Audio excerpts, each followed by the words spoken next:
Good evening my dear student, कैसे हैं आप सभी लोग। आशा करती हूँ आप सभी अच्छे होंगे। Welcome to my YouTube channel Shweta visual art classes. और सभी लोग बोल रहे थे, सभी स्टूडेंट जो भी हैं वो बोल रहे थे कि वेस्टर्न आर्ट की क्लास कराइए, ठीक है। तो इंडियन आर्ट तो अधिकतर सभी का हो जाता है नॉर्मल, लेकिन वेस्टर्न आर्ट में सभी को दिक्कत आती है। तो मैं आज वेस्टर्न आर्ट का प्रागैतिहासिक काल स्टार्ट कर रही हूँ, ठीक है। शॉर्टकट में पढ़ाऊंगी, बिल्कुल शॉर्ट नोट्स कराऊंगी जो एग्जाम में आएंगे, बस ठीक।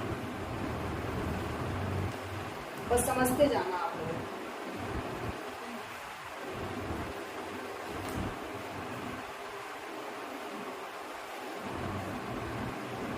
पश्चिम की कला,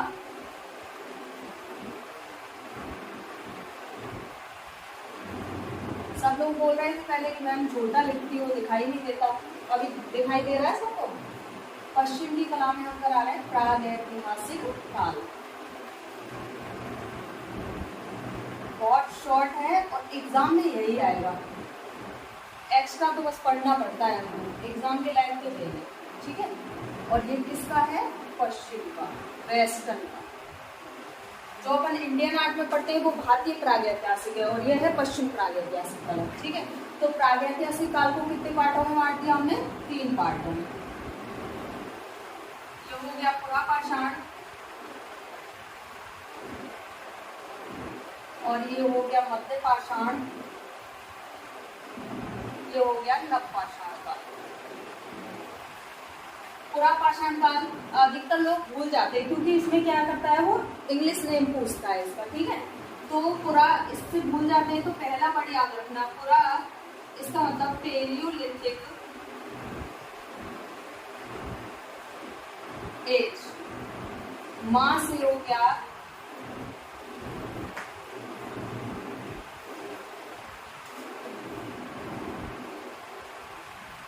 मेसोलिथिक एज, और ये हो गया ना से पहला वर्ड इसमें, तो न्यूलिथिक एज।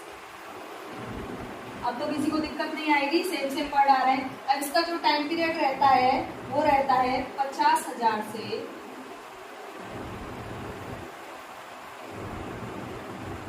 15,000 ईसा पूर्व, और ये रहता है 15 से 10,000 ईसा पूर्व, और ये रहता है 10,000 से 5,000 ईसा पूर्व, ठीक। पुरापाषाण काल और नवपाषाण काल, मध्यपाषाण काल में तो सेम वही चीज आती हैं जो अपने इंडियन आर्ट में चलता है, ठीक है। जो नवपाषाण काल है इसमें क्या होता है, तांबे प्लस कांसा, तांबा, कांसे और लोह, इन सब चीजों का क्या लगा था, पता लगा था इस काल में। और इसलिए इस काल को हम नवपाषाण काल को क्या बोलते हैं? ताम्रकाल, कांस्य काल, और हम बोलेंगे इसको लौह काल, ठीक है। इंपॉर्टेंट यही है यहाँ से। प्रागैतिहासिक काल पश्चिम का, ठीक है। पश्चिम प्रागैतिहासिक काल चला, 3 पार्टों में डिवाइड किया प्रागैतिहासिक काल को। प्रापाषाण, मध्यपाषाण और नवपाषाण काल। प्रापाषाण काल को बोलते हैं, पहला वर्ड याद रखना है, पेलियोलिथिक एज, मेसोलिथिक और न्यूलिथिक एज। कभी कभी पेलियोलिथिक एज की जगह ये पूछ लेता है मेगालिथिक एज, इसको मेगालिथिक भी बोलते हैं, ठीक है ना। लेकिन ये बहुत कम आता है, ठीक है। हमेशा क्वेश्चन में यही ज्यादातर देता है, वो पेलियोलिथिक एज, ठीक है। टाइम पीरियड रहेगा इसका 50 से 15, 15 से 10 और 10 से 5,000, मतलब 50,000 से स्टार्ट होता है और एंड कहाँ पे हो रहा है इसका? 5,000 ईसा पूर्व में, ठीक है। यहाँ तक सबको क्लियर हो गया होगा।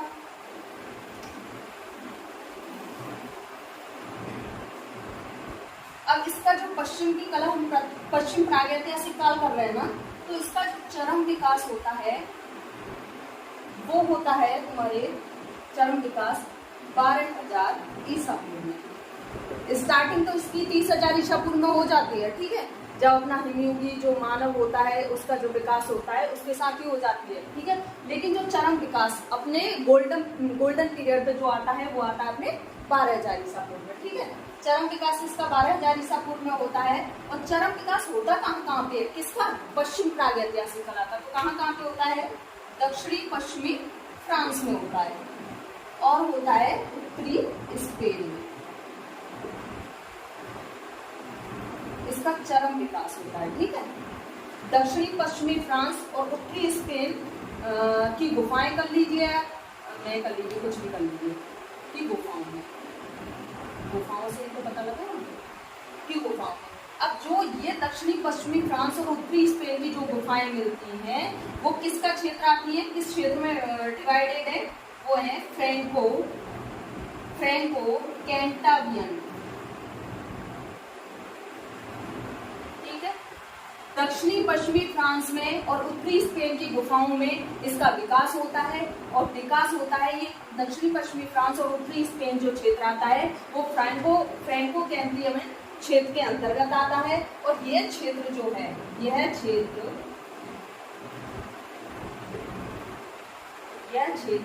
यूरोपियन, किसका, यूरोपियन प्रागैतिहासिक कला का प्रमुख क्षेत्र है। ठीक है, कौन सा क्षेत्र, फ्रैंको कैंटाबियन क्षेत्र। ठीक है, अब इसके जो यह क्षेत्र जो है यूरोपियन प्रागैतिहासिक कला का, और इसके कला केंद्र कितने मिलते हैं इसमें कला केंद्र मिलते हैं 120। ठीक है, अब जो यूरोपियन प्रागैतिहासिक कला जो केंद्र है इसको हम दो पार्टों में डिवाइड कर देते हैं।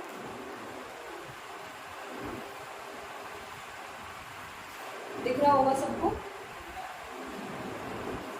एक तो हो गया आर्गनेशियन पैरागार्डियन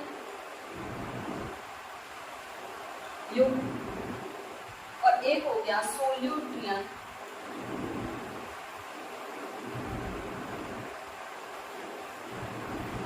मैगडेलियन।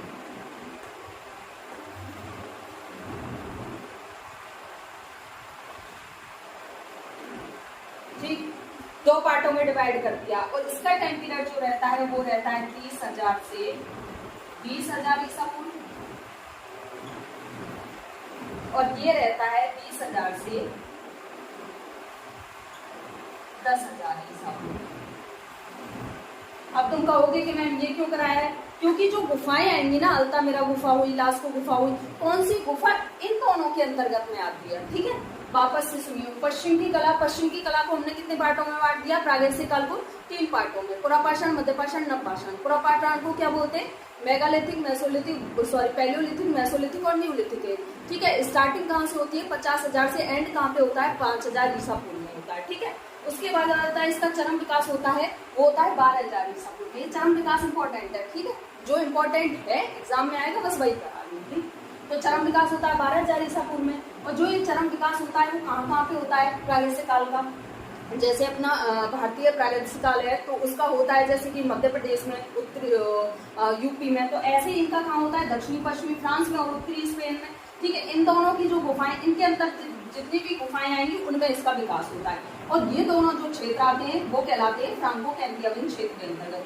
और जो फ्रांको कैंटियाबियन क्षेत्र है, यह क्षेत्र किसका है, यूरोपियन प्रागैतिहासिक कला का प्रमुख क्षेत्र माना जाता है। मतलब ये जो क्षेत्र आएगा यूरोपियन प्रागैतिहासिक काल के अंतर्गत, कला के अंतर्गत आएगा फ्रैंको कैंटियाबियन क्षेत्र, और फ्रैंको कैंटियाबियन क्षेत्र के अंतर्गत आएंगे ये दोनों काल। ठीक है, और इसका जो प्रमुख क्षेत्र रहेगा, इनके कला केंद्र कितने रहेंगे, 120। मतलब कि कितनी गुफाएं प्राप्त हुई हैं, कितने कला के यहाँ पे क्षेत्र मिलते हैं, केंद्र मिलते हैं, वो मिलते हैं ज्यादा से ज्यादा 120। ठीक है, अब जो पैरागार्डियन यूरोपियन प्रागैतिहासिक जो काल रहा है, कला रहा है, उसको दो पार्टों में हमने डिवाइड कर दिया, आर्गनेशियन और पैरागार्डियन युग पहला, और दूसरा है सोल्यूट्रियन मैगडेलियन युग। ये 30 से 20,000 ईसा पूर्व रहता है, ये 20 से 10,000 ईसा पूर्व रहता है। ठीक है,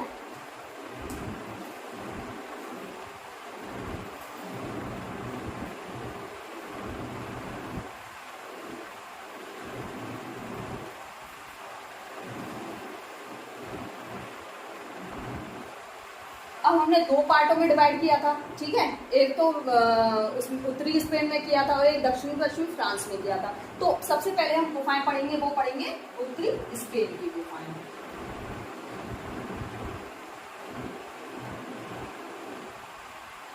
तो इसमें कुछ पूरब की भी गुफाएं आ जाती है, कुछ उत्तरी की भी आ जाती है, तो डाल लीजिए स्पेन की गुफाएं। ठीक है, अब स्पेन की गुफाएं हमें 3 इंपॉर्टेंट है, वो 3 ही करेंगे, बाकी तो फिर बहुत लंबी क्लास हो जाएगी अभी। ठीक, तो पहली है अल्तामिरा गुफा, सेकंड आ जाती है पिंडाल, और थर्ड आ जाती है मोगुलनाग गुफा।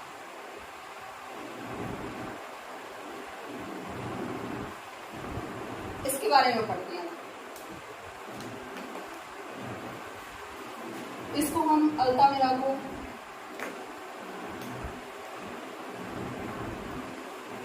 और क्या नाम देते हैं, the roof of great wall, ठीक। और ये नाम दिया आगे आ जाएगा किसने दिया, ठीक है। तो इसकी जो खोज होती है, इसमें डायरेक्ट कराती हूँ सबसे पहले। 1869 में इसके बारे में किसको पता चला था, शिकारी को पता लगा, ठीक। 10 साल बाद 1879 में उत्खनन किसने करवाया था, इसमें करवाया था मार्सिलिनो दा सांतोला ने, ठीक। 10 साल बाद करवाया। अब इसके जो चित्र देखे वो किसने देखे, चित्र देखे इसकी पुत्री ने। तो यहाँ पे तो मार्सिलोना है, इसमें गलती हो जाती है। पता है क्या करते हैं बच्चे, मारिया करके आ जाते हैं मार्सिलोना की जगह, और मार्सिलोना की जगह मारिया की जगह मार्सिलोना कराते हैं, ठीक है। तो इसमें क्या करेंगे, जो ये पिता है इसका वो तो रहता है मार्सिलोना, ठीक है, लिनो सॉरी, है ना। और चित्र देखिए किसने, मारिया सांतोला ने। यहाँ पे मारिया डायरेक्ट है और वहां पे मार्सिलिनो है, सांतोला, इसने चित्र देखे इनकी पुत्री ने। और ये कितने वर्ष की थी, 12 वर्ष, ठीक है। यहाँ पे ये हो गया। सर्वप्रथम चित्र किसने देखे थे, 1869 में शिकारी को पता लगा, 79 में उत्खनन किया, किसने किया, मार्सिलोना दा सांतोला ने किया, चित्र देखे। मारिया सांतोला 12 वर्ष की थी और किसकी पुत्री थी, इनकी पुत्री थी, ठीक है। और ये जो गुफा है कितने गज में फैली हुई है, 300 गज में फैली हुई है गुफा, ठीक है। किसकी बनी हुई है, चूना पत्थर की ये गुफा बनी हुई है, ठीक है। और चित्र कितने में मिलते हैं, चित्र इसके मिलते हैं तुम्हारे 30 गज में, 30 गज में, ठीक। वापस से सुनिए, अल्तामिरा गुफा इसको बोलते हैं the roof of great wall. नाम जो दिया है ये वाला नाम आगे बता दूंगी, लेकिन दिया इसने मार्सिलिनो दा सांतोला ने, ठीक है। और ये 1869 में इसको पता लगा था शिकारी को। 10 साल बाद फिर इसको उत्खनन करवाया था मार्सिलिनो दा सांतोला ने। और इनकी जो पुत्री थी वो 12 वर्ष की थी, छोटी थी हाइट में, इसलिए उसने डायरेक्ट चित्र देख लिए थे ऊपर, क्योंकि छोटी थी ना, आसानी से एंटर हो गई थी इसमें, ठीक है। और ये फैली कितने में, 300 गज में फैली हुई है, चूना पत्थर की बनी हुई है, चित्र मिलते हैं 300 गज में, तो ये फैली हुई है। चित्र कितने में मिलते हैं, 30 गज में, ओनली 300 गज में ही फैली हुई है, लेकिन चित्र ओनली मिलेंगे 30 गज में इसके, ठीक।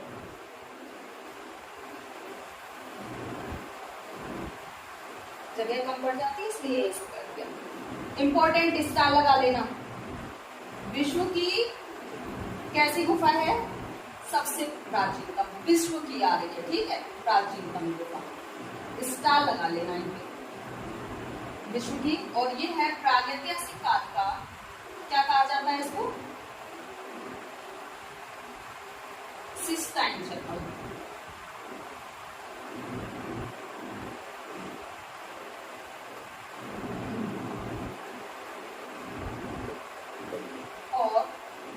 मानव द्वारा सर्वप्रथम चित्रित गुफा किसकी, स्पेन, ठीक। मानव द्वारा सर्वप्रथम चित्रित गुफा स्पेन की, सिस्टाइन चैपल कहा जाता है प्रागैतिहासिक काल का, ठीक है। विश्व की सबसे प्राचीनतम गुफा, ये स्टार लगा लेना, इन तीनों में से कोई ना कोई आ ही जाता है, ठीक है। चित्र कैसे मिलते हैं, यहाँ पे रंगीन मिलते हैं, ठीक है। और कितने मिलते हैं, 25 मिलते हैं। और चित्र कौन कौन से इंपॉर्टेंट है यहाँ के, वो है इंपॉर्टेंट, महेश का चित्र बहुत इंपॉर्टेंट है यहाँ पे, ठीक। और मिलता है हिरन हिरनी के, हिरन हिरनी, और हिरनी ये वही वाली है जो 7 फुट 7 इंच की है, ठीक। इंपॉर्टेंट यही चित्र है बस, आगे तो बहुत सारा है लेकिन करना इतना नहीं है, ठीक है। तो अल्तामिरा गुफा यहाँ तक हो गई। वापस से सुनिए, अल्तामिरा गुफा 1869 में वहां पे, जहाँ पे ये गुफा है वहां पे कौन जाता है, एक शिकारी जाता है, उसको ये गुफा का पता लगता है, वो धीरे धीरे आग की तरफ फैलाता है इसको। 1879 10 साल बाद मार्सिलिनो दा सांतोला ने इसका उत्खनन करवाया। फिर उसी की पुत्री थी मारिया सांतोला उसमें एंटर हो जाती है उसने सबसे पहले चित्र देखे। ठीक है, ये गुफा 300 गज में फैली हुई है, लेकिन 30 गज, एक जीरो हटा देना, 30 गज में ही चित्र मिलते हैं। ठीक है, किससे बनी हुई है? चूना पत्थर से बनी हुई है ये गुफा। ठीक है, और इसकी जो इम्पोर्टेंट 3 पॉइंट है वो है कि सिस्टाइन चैपल कहा जाता है इसको। ठीक है, प्रागैतिहासिक काल का। और इसको the roof of great hall जो नाम दिया वो मार्सेलोनो दा सांतुओला ने दिया था। ठीक है, 25 बहुरंगी चित्र मिलते हैं।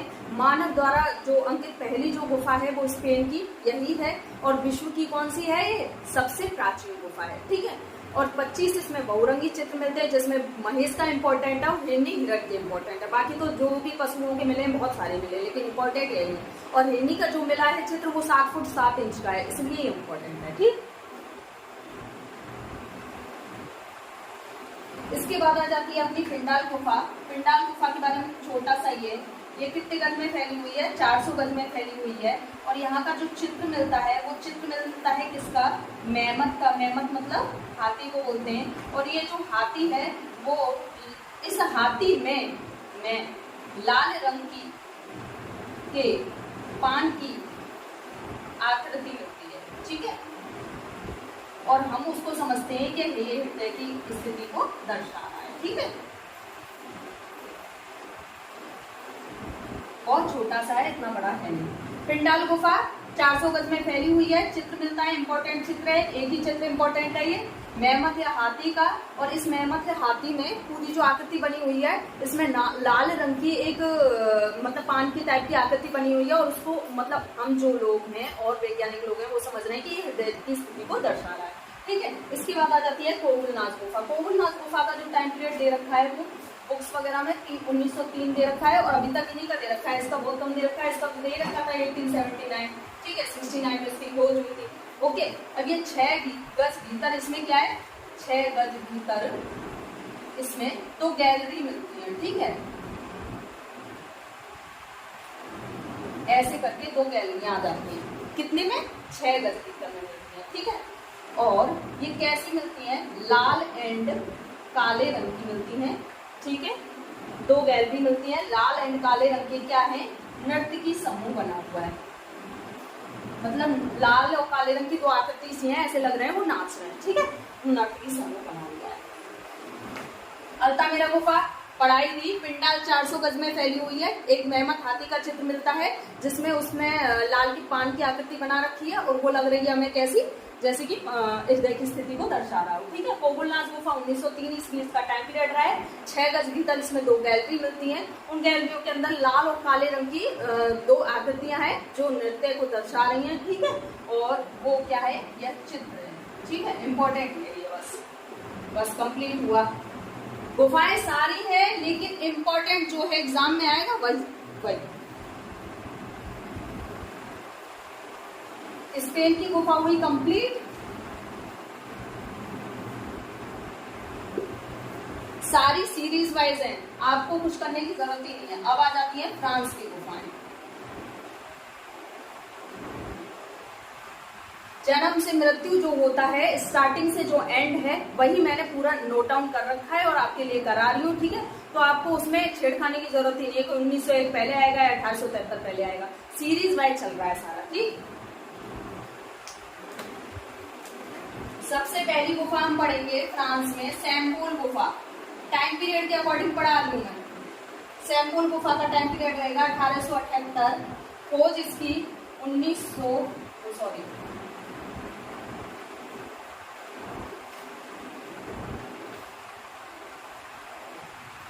खोज 1928 में किसने की? हेनरी ट्रूइल ने। ठीक, इसमें इतना ही, ज्यादा कुछ है नहीं इसमें। सैम्पोल 1878 टाइम पीरियड रहेगा। खोज इसकी 1928 में हुई, किसने की? हेनरी ट्रूइल ने। तो इसका खोज इंपॉर्टेंट है। ठीक, दूसरा आ जाता है गरगास गुफा। इसका रहेगा 1881। देखो 1878 से 1881 डायरेक्ट आ गया ना, आपको कुछ करने की जरूरत ही नहीं है।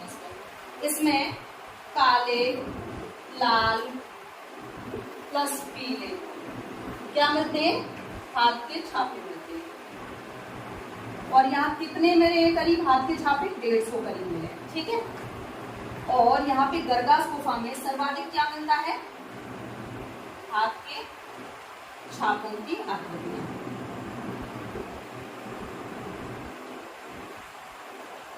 अब तो सबको दिखाई दे रहा होगा ना। गर्गास गुफा, सैम बोल